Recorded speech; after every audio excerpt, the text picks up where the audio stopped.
Bonjour et bienvenue dans ce dernier numéro de l'année de Classe Verte, dans lequel nous allons voir dans un premier temps la conservation des poinsettias avec Pascal. Dans une deuxième partie d'émission, nous ferons des jardinières d'hiver avec Yannick.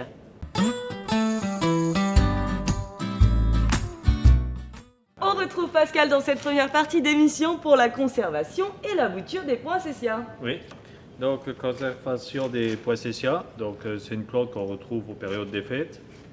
Donc cette plante ne fleurit pas, c'est juste le feuillage qui colore. Donc je vais expliquer le pourquoi. On peut la conserver toute l'année en plante verte. Donc ça veut dire qu'elle va rester verte, mais pour que la partie colorée, il faut la mettre au mois d'octobre pendant 12 heures dans une partie enfermée dans un placard. Au noir. Et c'est ça qui fait colorer le feuillage. Et puis après, et la ressortir la journée et le remettre 12 heures. Il leur faut 12 heures d'obscurité. Alors pourquoi y a-t-il des rouges, des blancs?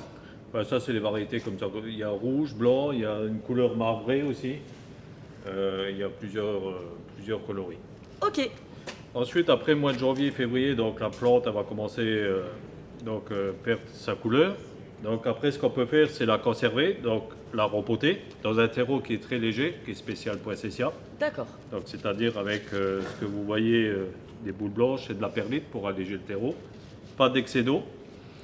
Pas d'excès d'eau, c'est-à-dire on arrose tous les combien de temps? Une fois tous les 10-15 jours. D'accord. Parce que le poinsettia il a horreur des excès d'eau. Donc il vaudrait mieux que ça soit bien ressuyé comme ça. Parce que l'excès d'eau, elle va pourrir. Ensuite, après, donc une fois qu'elle est repotée, donc on la laisse se développer. Après, sous la période de mai, on peut s'amuser parce que c'est assez délicat de bouturer le poinsettia. Donc après, c'est le même principe. Donc on coupe à 2 feuilles. Là, il y a un produit blanc qu'il faut faire attention. Ça, par contre, c'est toxique. Ne jamais donner, même ceux-là, aux enfants. Parce que c'est très toxique. Voilà. Vaut mieux que ce soit l'adulte qui le fasse alors. Voilà, même que l'enfant ne touche pas, qu'il casse les branches ou quoi, et puis ça colle et c'est très toxique. Ok. Voilà, donc après c'est tout le même principe, on trempe la partie là. Dans de l'eau? Non, dans l'hormone de bouturage, vu dans les émissions précédentes, et on repique dans un pot. Et après, fin juin, il y a un pincement à faire, donc pour qu'on puisse avoir plusieurs bractées, c'est-à-dire plusieurs branches, parce que si on ne les pince pas, il n'y aura qu'une branche. Alors pincer, ça signifie quoi? Voilà, donc pincer, on va rabattre à 2 feuilles, donc 1, 2, là un peu plus haut, 1, 2, on coupe là, même principe. Et pour que le produit blanc qui s'écoule, arrête de s'écouler, il faut mettre une goutte d'eau froide dessus. Voilà. Puis après, voilà, elle va rejeter et ça va permettre de faire plusieurs bractées. La laisser se développer, fin octobre, la mettre au noir. Elle va colorer et vous avez cette plante pour Noël. Et c'est super. Merci beaucoup Pascal. De rien.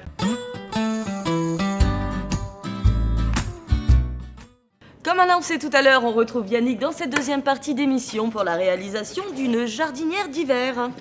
Alors comment on fait Yannick?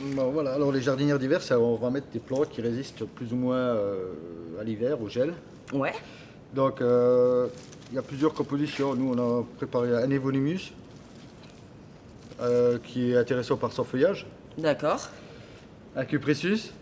Ok. Qui très précieux. Conifère. Un Calluna. C'est une bruyère, mais Calluna c'est vivace. Voilà.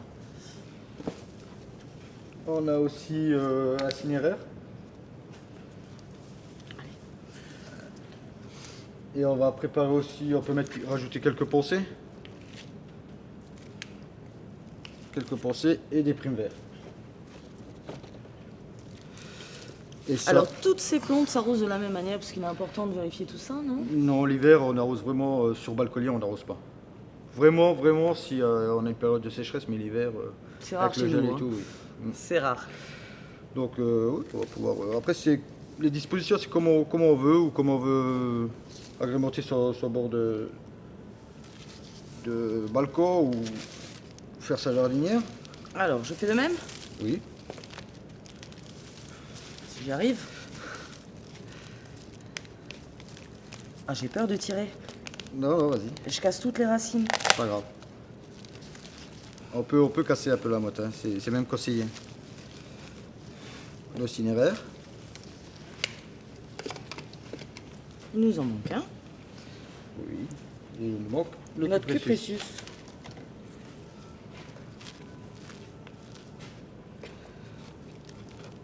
Voilà, on peut le mettre sur l'arrière. Alors maintenant, on rajoute la terre. C'est On du rajoute terreau, peut-être- c'est Oui, quoi? c'est du terreau, Ouais. c'est du terreau à jardinière, normal. On en met un peu partout.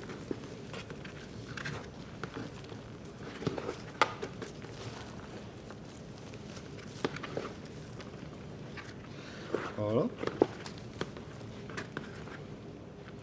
J'ai des trous. Mais attends, on va encore rajouter les petites fleurs. Voilà. Maintenant, ce qu'on peut, pour fleurir un peu là tout de suite, pour ces périodes automnales, voir qu'on arrive à l'hiver, on peut mettre tout de suite des primes verts.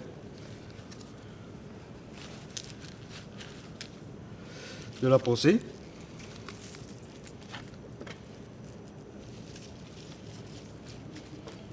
Une autre petite pensée bleue. On aurait presque pu faire bleu, blanc, rouge. Hein. Oui.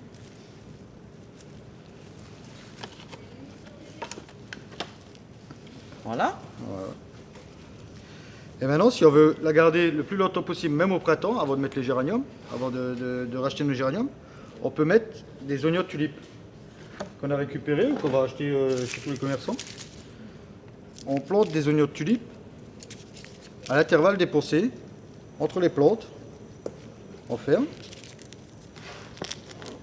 Ça vous permettra d'avoir une jardinière qui durera jusqu'au mois de avril. D'accord. Et c'est pas gênant, ça va pas être trop garni par la suite? Non, la tulipe elle monte et elle va fleurir. Après, ça défleurit vite. D'accord. Donc vous pouvez toujours garder vos jardinières pour le printemps. Eh ben c'est parfait.